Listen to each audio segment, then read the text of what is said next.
I'm Andy, welcome to Narcolepsy Pumpkin. I'm going to share some sobering statistics on cybercrime. And I'm going to give you my opinion on what we can do to proliferate security awareness and protect our code.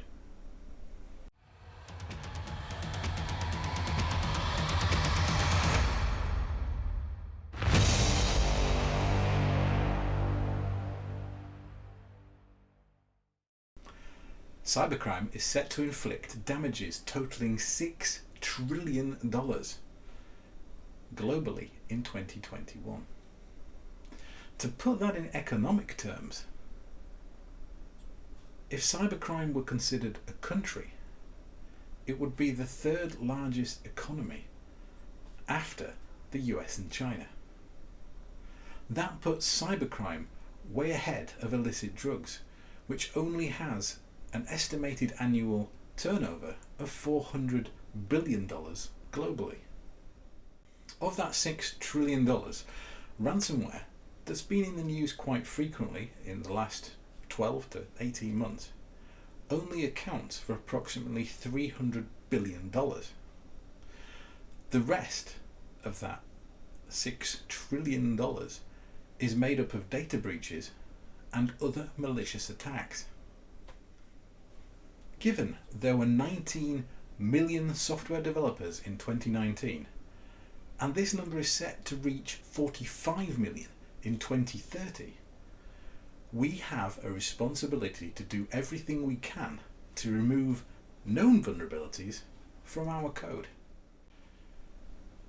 Sites are still being breached with SQL injection, a vulnerability first documented in 1998, 23 years ago as of 2021.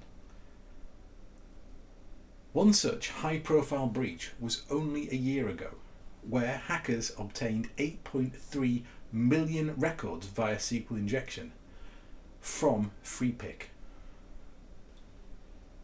If we go a little further into the software developer statistics and use that example of SQL injection, which was discovered 23 years ago, the average age of a software developer in 2021 was only 28.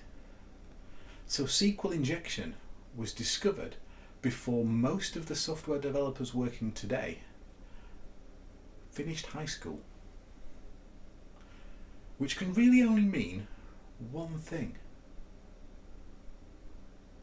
we are failing to pass on knowledge, and we are failing to produce security-aware developers to take over in the next generation. Today we live in a world where information is freely available, and that includes information about security vulnerabilities. But that information is not just available to software developers looking to do the right thing and protect their code. It's also available to those people who want to exploit them.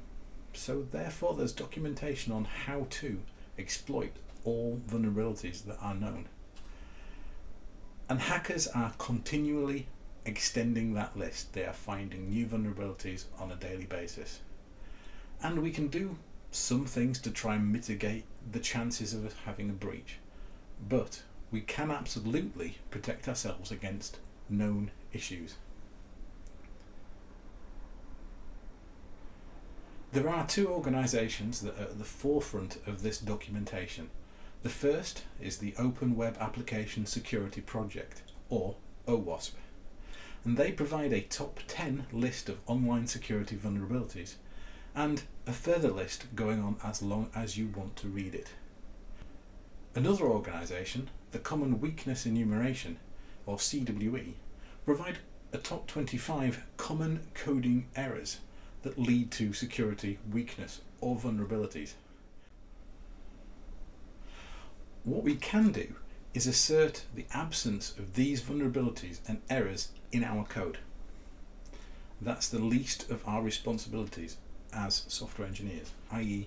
we are not vulnerable to things that we knew about 23 years ago. We can mitigate these by using static analysis tools and penetration testing. And those are two things that are quite commonly used across the board in most organisations. And in my opinion, we should absolutely be doing both, because we want to catch as much as possible. But could we do more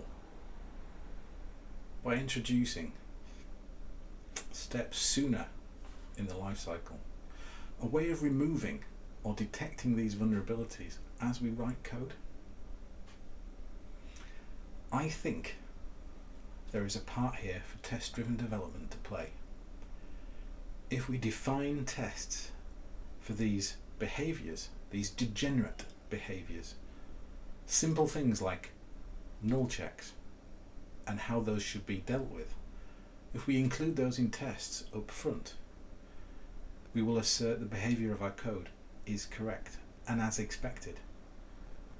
If we create tests that actually try to inject malicious values as parameters and assert that those are managed and handled correctly, we can mitigate our vulnerability to things like SQL injection.